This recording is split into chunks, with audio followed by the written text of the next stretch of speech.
میں نے پوری توجہ سے اس بندے پر فائر کر دیا جو مجھ پر فائر کر رہا تھا۔ میں نے یکے بعد دیگرے کئی فائر کر دیے تھے۔ سامنے کھڑے بندوں میں سے کسی کی چیخ بلند ہوئی۔ میں سمجھ گیا کہ اسے فائر لگ گیا تھا۔ وہ بالکل میرے سامنے کھڑا تھا۔ اس سے پہلے کہ میں مزید فائر کرتا، اچانک میرے پیچھے دیوار سے فائر ہونے لگا۔ میں الجھ گیا۔ باہر سے آنے والا کوئی بھی فائر مجھے لگ سکتا تھا۔ اچانک سامنے کی دیوار سے چھوٹا دروازہ کھلا اور کسی نے پکارتے ہوئے پوچھا، اوئے علی، تم کہاں ہو؟ میں یہاں ہوں، یہ کہتے ہوئے میں ایک دم سے نیچے بیٹھ گیا، لیکن کوئی فائر نہیں ہوا جس کی مجھے توقع تھی۔ میں زمین پر بیٹھا ہوا تھا۔ میرے سامنے کی دیوار پر موجود شخص رسک لے کر گیٹ کی جانب بھاگنے کی کوشش میں تھا۔ جیسے ہی اس نے قدم بڑھایا میں نے فائر کر دیا۔ یہاں تک فائر کرتا رہا کہ ایک فائر اس کی ٹانگ میں جا لگا۔ وہ گیٹ کی طرف بھاگتے ہوئے آدھے راستے میں تھا۔ وہ وہیں لمحہ بھر کے لیے ساکت کھڑا ہو گیا۔ اس نے پھر بھاگنے کی کوشش کی تو گر پڑا۔ اس کے ہاتھ سے گن نکل کر دور جا پڑی تھی۔ وہ پھر سے اٹھ کر بھاگنے لگا تو میں نے پھر فائر کر دیا۔ ایسے میں دیواروں سے کئی ٹارچ روشن ہو گئے۔ چند لمحوں میں انہوں نے اندازہ لگا لیا کہ اندر کی صورتحال کیا ہے۔ اس کے ساتھ ہی کئی لوگ بھاگتے ہوئے ڈیرے کے صحن میں آ گئے۔ اتنے میں ایک گاڑی بھی پھاٹک کے پار آ کر رکی تھی۔ خوش قسمتی سے میں پوری طرح محفوظ تھا۔ اگلے چند منٹوں میں تینوں حملہ آور ایک جگہ اکٹھے کر دیے گئے تھے۔ وہ پہلا شخص جس نے مجھ پر حملہ کیا تھا، اس میں اب زندگی کی رمق باقی نہیں رہی تھی۔ وہ یہ جہان چھوڑ چکا تھا۔ میں نے اس کی ٹانگیں بیکار کرنا چاہی تھی، لیکن بدحواسی میں بد احتیاطی ہوئی گولیاں اس کے سینے اور پیٹ پر لگی تھیں۔ دوسرے کی ٹانگیں بیکار ہو گئی تھیں، ان سے خون بہہ رہا تھا۔ تیسرا بھی ایسی ہی صورتحال میں تھا۔ جلتی ہوئی جیپ کے شعلے مدھم پڑ چکے تھے۔ اب شعلے بجھانا بیکار تھا، ساری جیپ جل چکی تھی۔ کچھ ہی دیر میں میرن شاہ وہاں آ گیا۔ اس نے پھولی سانس میں مجھ سے پوچھا، تم ٹھیک ہو نا علی؟ میں ٹھیک ہوں، میں نے مختصر جواب دیا۔ یہ سب کیسے ہوا؟ اس نے مجھ سے پوچھا تو میں نے اختصار کے ساتھ سب کچھ بتا دیا۔ میری رداد سن کر وہ زخمیوں کی جانب بڑھا۔ وہ تینوں کئی ٹارچ کی روشنی میں پڑے تھے۔ اس نے جاتے ہی ایک زخمی کے سینوں پر پاؤں رکھتے ہوئے پوچھا، کون ہو تم اور کہاں سے آئے ہو؟ کس نے بھیجا ہے؟ تبھی وہ شخص کراہتے ہوئے نفرت میں بولا، تھارے کو مارنا تھا۔ بارڈر پار سے ہو کیا؟ میرن شاہ نے تیزی سے پوچھا۔ ہاں، اب ادھر سے تھاری موت ہی آئے گی۔ وہ پھر اسی نفرت سے بولا تو میرن شاہ نے سر اٹھا کر اپنے آدمیوں سے کہا، یہ دونوں زخمی ہیں، انہیں مرنا نہیں چاہیے، ان کا فوری علاج کرو، اٹھاؤ انہیں یہاں سے جلدی۔ اس کے حکم پر کئی لوگ آگے بڑھے۔ انہوں نے دونوں کو اٹھایا اور وہاں آئی گاڑی میں ڈال کر تیزی سے چلے گئے۔ ان لوگوں کے جاتے ہی میرن شاہ ذرا دیر تک وہاں رکا، پھر پھاٹک سے نکل کر باہر چلا گیا۔ بلا شبہ فائرنگ کی آواز دور دور تک گئی تھی۔ بہت سارے لوگوں نے وہ آواز ضرور سنی ہوگی۔ میں چارپائی پر بیٹھ گیا۔ میرے سامنے جیپ اب تک جل رہی تھی، لیکن اب شعلے بہت کم رہ گئے تھے۔ سامعین کرام، آپ سن رہی ہیں ایک دلچسپ اور جاسوسی اردو کہانی جس کا نام ہے اناگیر۔ یہ اس سلسلے کی قسط نمبر 6 ہے۔ مجھے امید ہے آپ کو میری یہ کاوش پسند آ رہی ہوگی۔ آپ نے اگر ابھی تک میرا چینل کہانی گھر سبسکرائب نہیں کیا تو ابھی میرے چینل کو سبسکرائب کر کے بیل نوٹیفیکیشن آن کر لیجئے تاکہ آنے والی ہر نئی کہانی کی اطلاع بر وقت آپ تک پہنچ سکے۔ اگلی صبح میں بیدار ہوا تو دن اچھا خاصا چڑھایا تھا۔ آنکھ کھلتے ہی میری نگاہ صحن میں کھڑی جلی ہوئی جیپ پر پڑی۔ اس کے ساتھ ہی رات ہونے والا ہنگامہ میری نگاہوں کے سامنے آ گیا۔ ایک ایک کر کے منظر میرے سامنے آیا تو میں سوچنے لگا، اگر میں سو گیا ہوتا تو نہ جانے اب تک کیا ہو گیا ہوتا۔ میرا دماغ مجھے کئی تصاویر دکھانے لگا۔ لمحوں ہی میں کئی تصویریں میری نگاہوں کے سامنے آ کر گزر گئیں۔ میں کچھ دیر تک سوچتا رہا، پھر میں نے سارے خیالات اپنے دماغ سے نکال باہر کیے اور فریش ہونے کے لیے اٹھ گیا۔ اس وقت میں کپڑے تبدیل کر کے بیٹھا ہی تھا کہ بابا خیر دین آ گیا۔ وہ میری طرف بڑی حسرت سے تک رہا تھا۔ میں نے اس کے چہرے پر دیکھتے ہوئے پوچھا، بابا خیر تو ہے نا، یوں مجھے دیکھ رہے ہو؟ بس ایویں ہی پتر، یہ کہہ کر اس نے طویل سانس لیا۔ اس نے پہلی بار مجھے پتر کہا تھا۔ اس کے لہجے میں اتنا کچھ تھا جو الفاظ میں بیان نہیں ہو سکتا تھا۔ اس کے اتنا جذباتی ہونے کی کوئی نہ کوئی وجہ ضرور تھی۔ میرے اندر ایک دم سے تجسس ابھرا، لیکن میں نے خود پر قابو پا لیا۔ میں اگر اس وقت کچھ پوچھتا تو شک کا پیدا ہو جانا لازمی تھا۔ میں نے اس کی کیفیت کو نظر انداز کر دیا۔ تبھی وہ میری طرف دیکھتے ہوئے بولا، تمہیں سائیں نے اپنے گھر میں بلایا ہے۔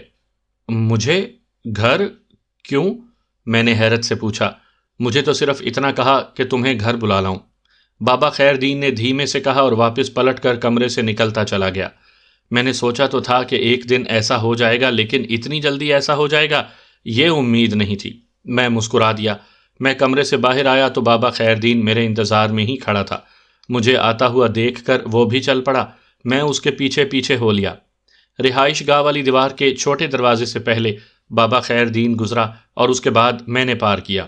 میرے سامنے ہی ایسے بڑا سا گھر تھا جیسے عام طور پر روہی میں ہوتے ہیں۔ فرق صرف اتنا تھا کہ ایک طرف کے پختہ کمرے بنے ہوئے تھے جن کے آگے برآمدہ تھا، اس میں میرن شاہ بیٹھا ہوا تھا۔ اس کے پاس ایک گورے رنگ والی بوڑھی عورت کرسی پر براجمان تھی۔ اس نے سیاہ رنگ کی قمیض پہنی ہوئی تھی، نیلے رنگ کی دھوتی باندھی ہوئی تھی، سر پر چادر تھی جس سے برف کی مانند بال دکھائی دے رہے تھے۔ وہ میری جانب بڑے اشتیاق سے دیکھ رہی تھی۔ میں چھوٹے چھوٹے قدم اٹھاتا بابا خیردین کے پیچھے چلتے ہوئے ان کے پاس جا پہنچا۔ میرے سلام کے جواب میں میرن شاہ نے مجھے ایک کرسی پر بیٹھنے کا اشارہ کیا تو میں سوالیہ نگاہوں سے انہیں دیکھتے ہوئے بیٹھ گیا۔ تبھی میرن شاہ نے میری طرف دیکھتے ہوئے بڑے نرم لہجے میں اس بوڑھی خاتون کی طرف اشارہ کرتے ہوئے کہا، یہ میری ماں ہیں اور تم سے ملنا چاہتی ہیں۔ لفظ اس کے لبوں میں ہی تھے کہ بوڑھی عورت نے اپنے دونوں ہاتھ یوں میری طرف بڑھائے جیسے وہ میرے سر پر پیار دینے کے لیے ہاتھ بڑھا رہی ہو۔ میں اس کے قریب گیا تو اس نے اپنے دونوں ہاتھ میرے سر پر پھیر دیے۔ میں واپس کرسی پر آ بیٹھا تو وہ ٹھہرے ٹھہرے لہجے میں کہتی چلی گئی، میں نے تمہیں یہاں اس لیے بلایا ہے کہ تم نے رات ہمیں بڑی تباہی سے بچا لیا۔ تیرا بڑا بڑا شکریہ پتر، تم نہ ہوتے تو ڈیرے میں تو نہ جانے کیا ہو جاتا۔ وہ دشمن آئے تو میرن کو مارنے کے لیے تھے، مگر ممکن ہے کوئی اور نقصان بھی کر دیتے۔ رب سائی نے تیرے وسیلے سے ہمیں بڑی تباہی سے بچا لیا ہے۔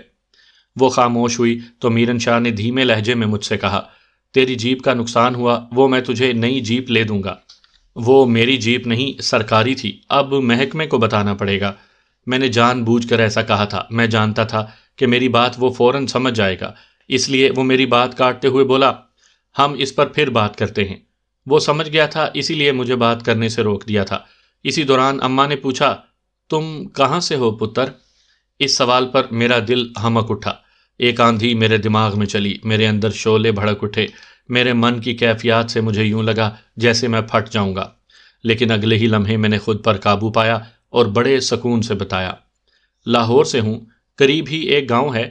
اچھا، تم پنجاب سے ہو، یہاں رہتے ہوئے مشکل تو ہوتی ہوگی؟ اس نے سوچتے ہوئے پوچھا۔ اماں، پردیس میں مشکل تو ہوتی ہے، اب نوکری بھی تو کرنی ہے، پردیس کاٹنا ہی پڑتا ہے، میں نے کہا تو میرن شاہ نے بڑے غور سے مجھے دیکھا۔ ممکن ہے مجھ سے مزید کوئی بات کرتا، لیکن انہی لمحات میں ساوری آتی ہوئی دکھائی دی۔ اس نے ہاتھ میں ٹرے پکڑی ہوئی تھی۔ ساوری کو دیکھ کر یوں لگا جیسے ایک دم سے موسم بدل گیا ہو۔ چھائے ہوئے بادلوں کے درمیان سے جیسے اچانک سورج کی کرنیں زمین پر نچھاور ہو جائیں۔ اس نے انتہائی سنجیدگی سے ہمارے درمیان پڑے ہوئے میز پر ٹرے رکھی اور پیچھے ہٹ گئی۔ اماں نے ٹرے پر سے کپڑا ہٹایا تو سامنے گرم گرم پراٹھے، بھونا ہوا گوشت اور مکھن دھرا ہوا تھا۔ میں ناشتہ کر چکا تو ساوری چائے لے آئی۔ اس دوران اماں ہمارے پاس خاموش بیٹھی رہیں۔ چائے کا ایک ہی مگ تھا۔ میں نے اٹھا کر لبوں سے لگایا تو اماں بولیں، پتر، جب بھی اپنے وطن کو واپس جاؤ نا تو مجھے ضرور بتا کر جانا، مجھ سے ملے بغیر نہیں جانا تم نے۔ جی ٹھیک ہے، میں نے سعادت مندی سے کہا تو وہ اٹھ کر چل دی۔ اس عمر میں بھی اس کی صحت قابل رشک تھی۔ تنہائی پاتے ہی میرن شاہ نے پوچھا، وہ جیپ کا مسئلہ کیسے حل ہوگا؟ میں نے سمجھایا کہ محکمے کو وجہ بتانے کا مقصد ہی یہی ہے کہ جیپ جلنے کی وجہ بتانی پڑے گی۔ اگر سچائی بیان کی جاتی ہے تو سب سے پہلے FIR درج ہوگی، پولیس اس میں دخل انداز ہو جائے گی اور ایک نیا سلسلہ دراز ہو جائے گا۔ کوئی دوسرا طریقہ نہیں ہے؟ اس نے سوچتے ہوئے پوچھا۔ یہی ہو سکتا ہے کہ اسی کو یوں ٹھیک کروا دیا جائے کہ پتہ ہی نہ چلے، بڑے بڑے کاریگر پڑے ہیں، میں نے کہا۔ ایسا ہی کرتے ہیں، آج ہی مستری بلواتا ہوں، اس نے سوچتے ہوئے کہا، پھر ایک دم سے پوچھا، ایک بات تو بتاؤ۔ پوچھو، میں نے کہا۔ 3 گن بردار لوگ اور تم نہتے، ایک عام آدمی تو حوصلہ ہی چھوڑ دیتا ہے، تم نے کیسے یہ سب؟ وہ کہتے ہوئے رک گیا تو میں نے بڑے سکون سے جواب دیا، جب موت سر پر سوار ہونا تو ایسے ہوتا ہے۔ تمہیں گن چلانا آتی ہے؟ اتنا حوصلہ بھی ہے کہ تم اتنے لوگوں کا سامنا بھی کر سکتے ہو؟ میں نے تمہیں ایک عام آدمی سمجھا تھا، اس نے بے یقینی کے سے انداز میں کہا۔ میرن شاہ جی، تم یہ کیوں نہیں سمجھتے ہو کہ میرا کام ہی ان اجاڑ ویران بیابانوں اور جنگلوں میں ہے؟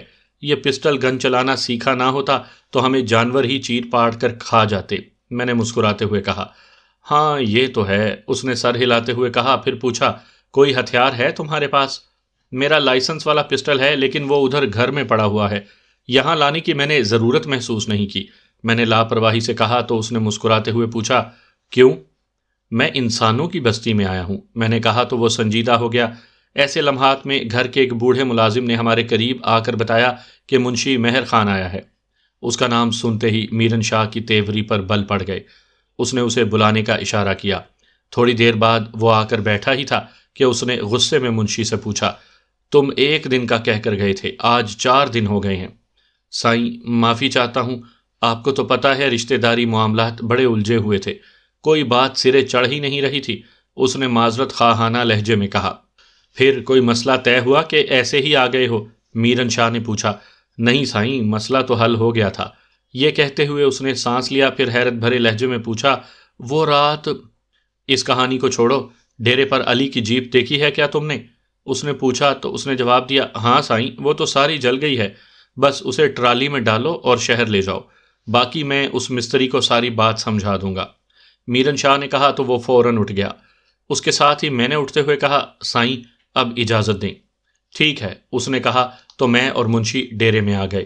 اگلے 2 گھنٹوں میں جیپ وہاں سے اٹھا لی گئی۔ میرن شاہ نے میرے بارے میں جس شک کا اظہار کیا تھا وہ درست تھا۔ یہاں آنے سے پہلے میں جانتا تھا کہ ایسی باتیں ہوں گی، مجھ پر سوال بھی اٹھائے جائیں گے، سو میں نے ان سوالوں کا جواب قبل از وقت ہی سوچ رکھا تھا۔ میں نے اس کا شک دور کرنے کی کوشش کی تھی، اب وہ مطمئن ہوا تھا یا نہیں میں یہ نہیں جانتا تھا۔ اس وقت میں صرف یہ سوچ رہا تھا کہ ایسی صورتحال کو اپنے فائدے کے لیے کس طرح استعمال کر سکتا ہوں۔ میں انہی سوچوں میں تھا کہ ڈیرے کے گیٹ سے ایک جیپ آتی ہوئی دکھائی دی۔ وہ صحن کے درمیان میں رک گئی۔ چند لمحوں بعد اس میں سے زمان موہل نکل کر میری طرف آ گیا۔ الیک سلیک کے بعد اس نے چابیوں کا ایک گچھا میری جانب بڑھاتے ہوئے کہا، تمہاری جیپ تو اب پتہ نہیں کب تک واپس آئے گی، سائیں نے تیرے لیے جیپ کا بندوبست کر دیا ہے، یہ لو چابیاں۔ کیا تم نہیں جایا کرو گے میرے ساتھ؟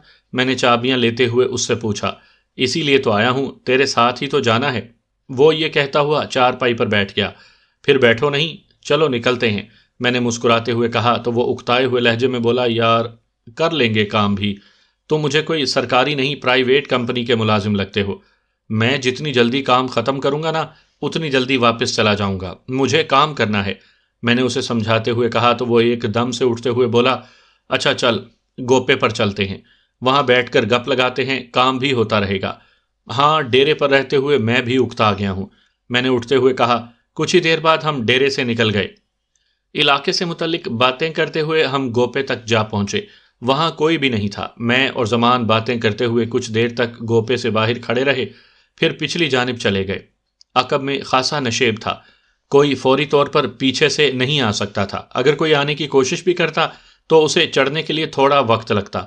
پچھلی بار جب میں یہاں آیا تھا تب میں سامنے کے حصے میں چارپائی پر بیٹھا رہا تھا، یہاں عقبی حصے میں آیا ہی نہیں تھا۔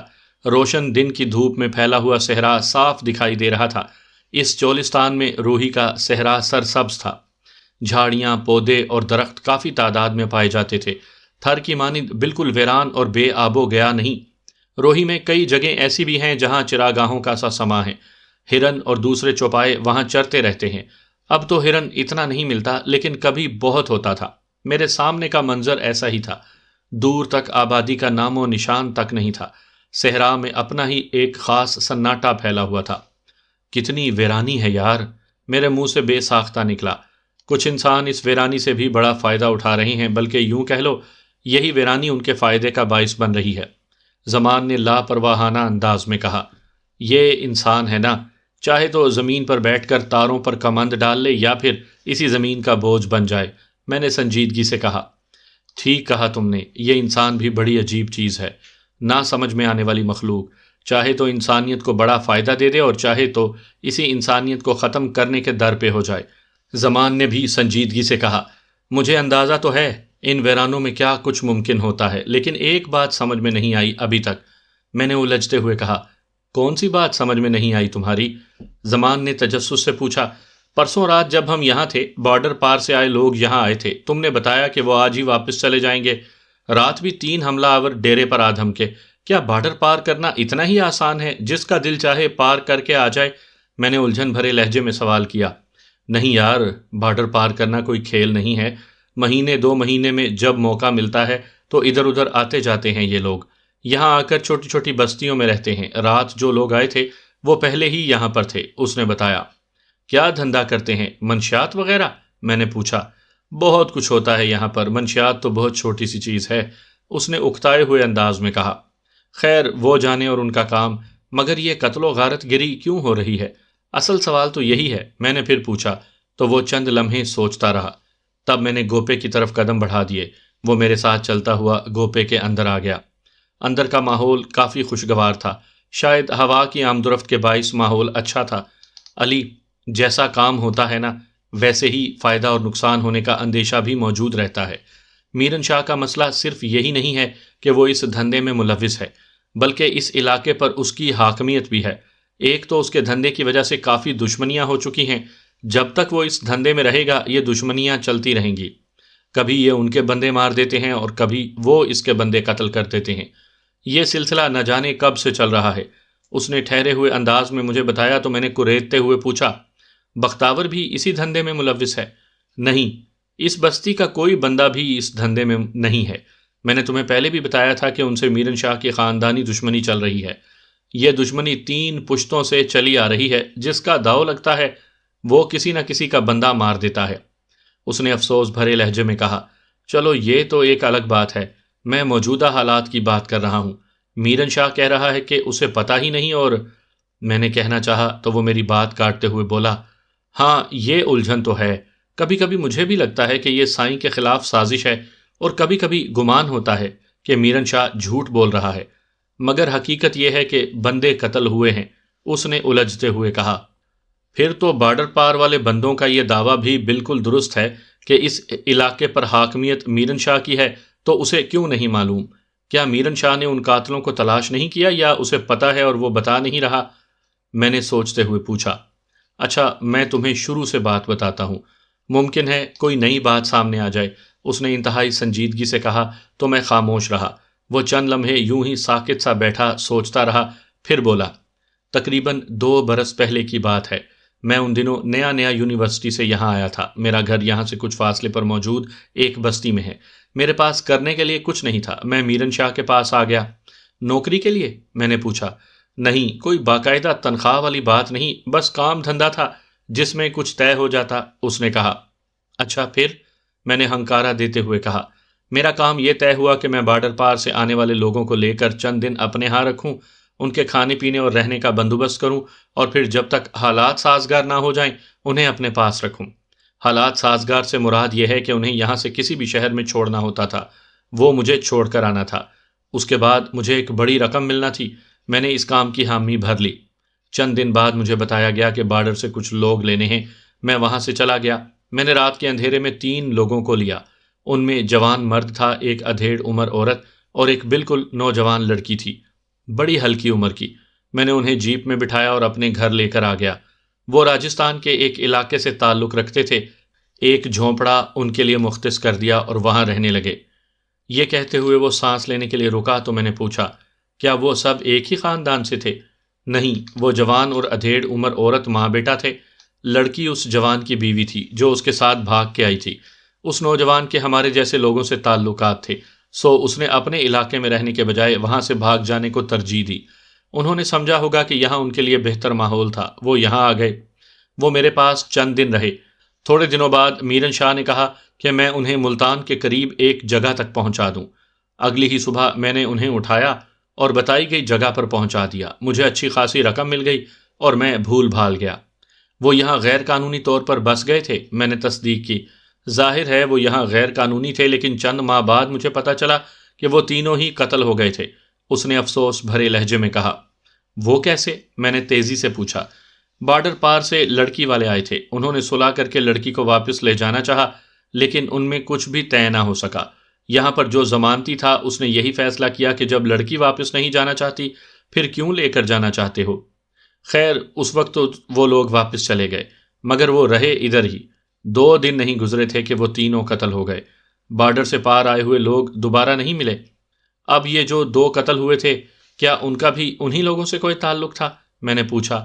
میرے خیال میں تھا، یہ دونوں اسی طرف سے آئے تھے۔ ان کے درمیان کیا تنازع تھا، اس بارے گمان یہی ہے کہ ان کا تعلق ان 3 قتل سے ضرور تھا۔ زمان موہل نے اندازہ لگاتے ہوئے کہا، تمہارے بقول 6 قتل ہوئے، 3 پہلے اور 2 اب ہوئے، وہ چھٹا کون تھا؟ میں نے پوچھا۔ وہی زمان تھی جس نے لڑکی واپس جانے نہیں دی تھی، زمان نے بتایا، لیکن پھر ثانیہ بھر میں تیزی سے بولا، یہ پوری تصدیق ہے کہ یہ دونوں بارڈر پار سے آئے تھے، یہاں انہیں کس نے قتل کیا یہ معلوم نہیں ہو سکا، یہ پتہ چلے تو معاملہ سامنے آئے گا۔ اب وہ تو سارا مدعا میرن شاہ پر ڈال رہی ہیں نا۔